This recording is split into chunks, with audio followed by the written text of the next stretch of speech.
Estate. This is Mark Wehner II with Champions Real Estate Team here at Berkshire Hathaway Home Services Ambassador Real Estate Company. Every Wednesday we jump on here and talk about our real estate market in the Omaha metro area, give you a rundown of what's gone on in the last week or so, and hope you guys enjoy our material and content that we have every week.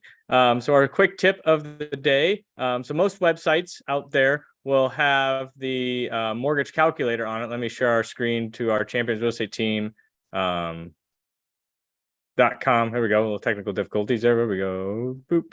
Have the mortgage calculator on there, which is a great little tool to get a rough estimate of what the mortgage is going to be. The catch of that is if you look down here on the right hand side of our Champions Real Estate Team sites up here at the homepage, you scroll down a little bit down here on the right hand side after the counties, and basically you plug in kind of what your loan amount is. And then, so that's not the purchase price. That is going to be what your loan amount is on there. Let's say it's at 7%, which is kind of our average rate. So if you have a loan amount there at $330, your estimated monthly payment, that is just your principal and your interest of $2,100. So let's take into account, then you still have to add on your property tax, and you still have to add on your homeowner's insurance.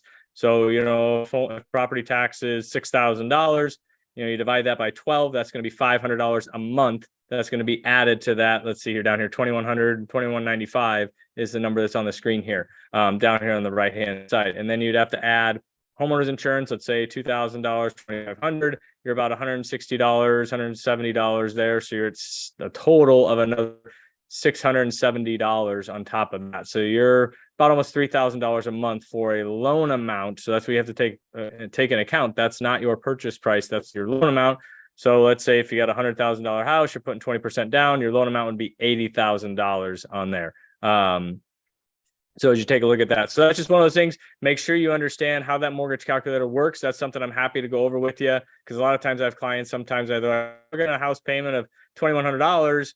And, they're just looking at the mortgage calculator, and then we have to basically go over estimated cost sheet with and really boil that number down for them. So those are sometimes misnomers if you don't quite understand exactly what the numbers are giving you, and knowing what your property taxes are.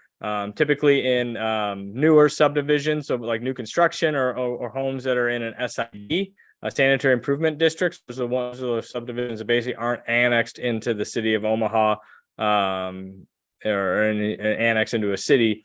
Those mill levies are anywhere from 2.6 to 3.0 on those new construction or newer subdivisions. In the city, it's about 2.2%. So, when you take that, multiply that by the, the purchase price or what the assessed value is, that's going to give you essentially a good estimate of what your property taxes are to do that. So those are things that I've had clients from out of town buying houses, and Douglas County, Nebraska has very high property taxes relative to certain areas of the country. So you just have to be mindful and be aware of what's going on when you look at those mortgage calculators, and that's not everything that's going to be in your monthly payment. So just want to give a quick tip on that. So jumping into the market, what's going on in the last week here. So let's take a look. So make sure I get the right thing shared here.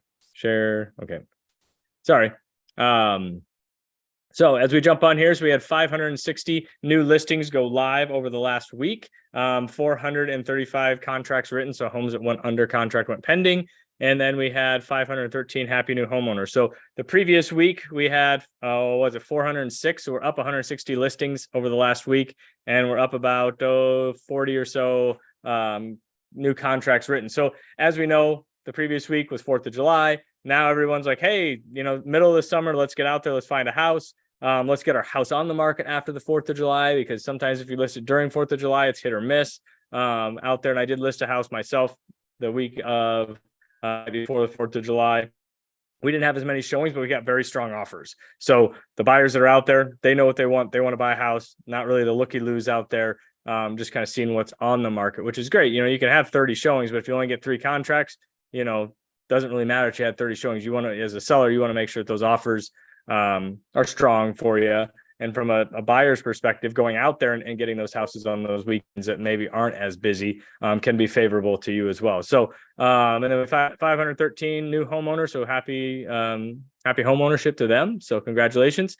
And that's awesome. So yeah, so we're still seeing obviously numbers tick up. We'll probably see that kind of, I would see that trend probably the next couple of weeks or so. And then once school kind of gets get started. See that number die down. Labor Day kind of picks it back again. People have a little vacation time. Then we hit in where they want to get in before holidays and all that kind of fun stuff. So still a great time to get out there, buy and sell. So let's take a look at the 30,000 foot view here.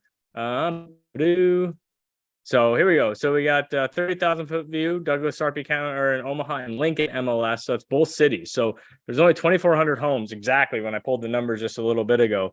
So it's kind of funny that we hit the exact on the 2,400. But and then taking into account, narrowing that down to the Omaha metro area, Douglas, Sarpy County. So we're at 1,407 active listings. Breaking that number down, give you a little perspective. So we're at 572 existing homes. That basically means not new construction.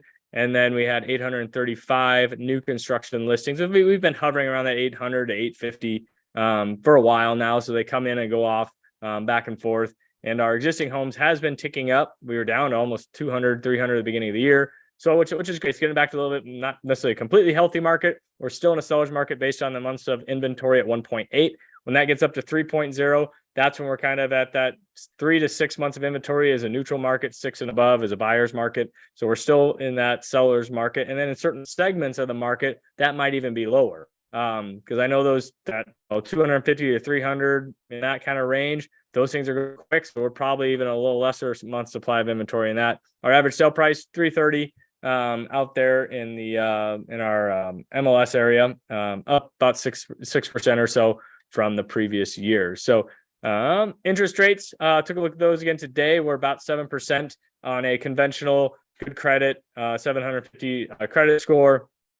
The FHA government loans, FHA VA, a little bit lower in that regards. So we're still seeing, I mean, I think they're going to probably be there for a little bit. Talking to Russ Williams, who's usually on with us at Williams Mortgage.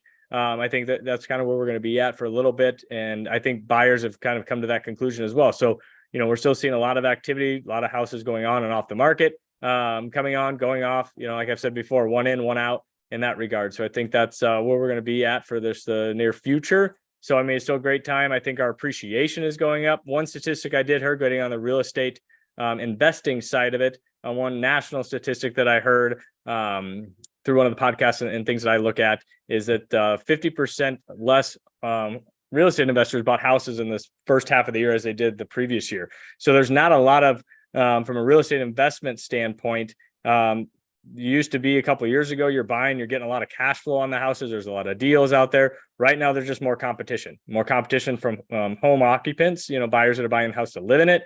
And you still have a lot of investors out there looking for those deals. And with prices going up, interest rates are up, for a home or for a real estate investor, depending on your credit score, usually they're about 1% more than what the primary home ownership is. So we're at 7 for a primary home purchase. We're probably about an 8%, depending on how much you're putting down and things. So there's a lot of areas, but that's what we're kind of seeing in that regards from a real estate investment standpoint. But there's still deals out there to be had. They're just harder to find. That's the thing. If you're getting people, the social media gurus are saying, oh, it's going to be an easy business, it's a passive income. It's not necessarily, it is passive income that you're not having to, you're not punching a clock for it, but there still is work to do on the real estate investing side. So happy to chat about real estate investing on anything of that side. Obviously buying a house, selling a house, love to help you. It's a great time to buy, in my opinion. So, but, and also sell. So, but give me a holler and happy to help. At 402-672-7670. And happy to help. I guess I forgot to put my number on my little nameplate there. So, but anyways, appreciate everybody listening. And I will talk to you guys next week. And